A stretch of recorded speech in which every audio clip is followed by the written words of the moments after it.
Okay, so quick video here on trading psychology. And so the first week of September is finished, and I ended up with slight profit of $41.60. So the first day was a red day, then my short on STI on Wednesday, followed by another max loss red day. So I have 40 as my max loss with my broker. So once I'm down 40 on the day, my broker will automatically trigger a stop. So it'll be 40 plus maybe a bit of slippage. And then on Friday, I finished with a good trade on open, and I'm still holding a small piece of that one. And I may add to it coming into next week. So that helped me finish with $41.60.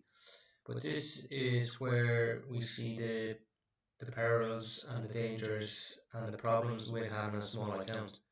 Because if we look at this particular graph here, it'll tell me my total equity from the start of the week and to where I finished at the end of the week.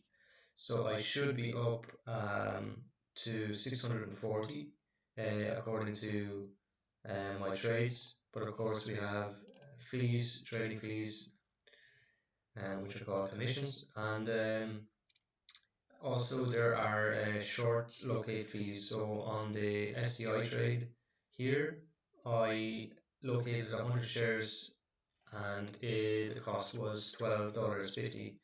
So, and I wasn't even able to use the 100 shares because of the limits that the broker puts on certain trades and certain restrictions due to your own account size.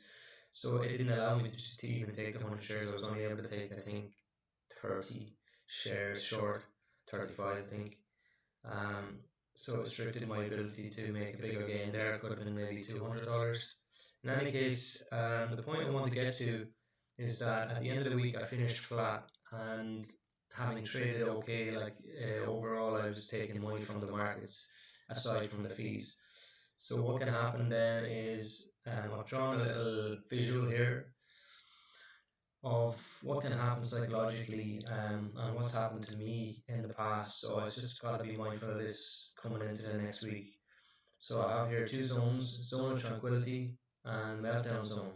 So the triggers are from entering into the meltdown zone are, for me, probably the main ones are making gradual gains like what I showed you on the week there, $41, which would add up over time, but it's been consumed by the trading fees. And I generally understand that, and I understand that eventually, if I just keep my composure, I will be able to gradually climb out of that. But after a certain period of time, what would happen is I would get impatient and I would start forcing trades and oversizing because I would see the end of the month coming in, nearing, and I would be getting anxious about trying to uh, finish the month with some sort of something to show for it. Another trigger is when I come to the market if I'm feeling very tired or if I'm not well, and I still would show up and take my usual position size, which there's another big trader, Lance Bryce, and he mentioned that's actually one of his issues, and he observed, and he would reduce his position size as a result on those particular days, or on a day before you're going on a holiday or something like that. It can be a day when it can be risky because you are maybe mentally checked out and you don't even realize that you are, and you are a bit too casual. Can lead to mistakes, and then when you make the mistakes, that would lead me into revenge trading. So it's just a vicious cycle, and so I've got to make sure that I stay away from that meltdown zone, and it's just about being self-aware of your emotions. And in trading, you're always going to feel frustrated, and you're going to feel all those feelings, FOMO, and the fear of missing out, and the frustration with missing an entry or getting stopped out, and then the market going in your the way you had anticipated. All that's going to happen probably on a weekly basis, on a daily basis. Even something's going to annoy you or bug you because the market just does what it wants. It doesn't care what you want, it doesn't care about your timeline, or it doesn't know who you are.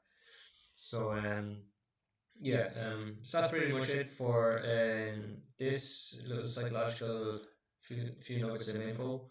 And yeah, you gotta avoid the meltdown zone. Once you're in that zone, it's game over.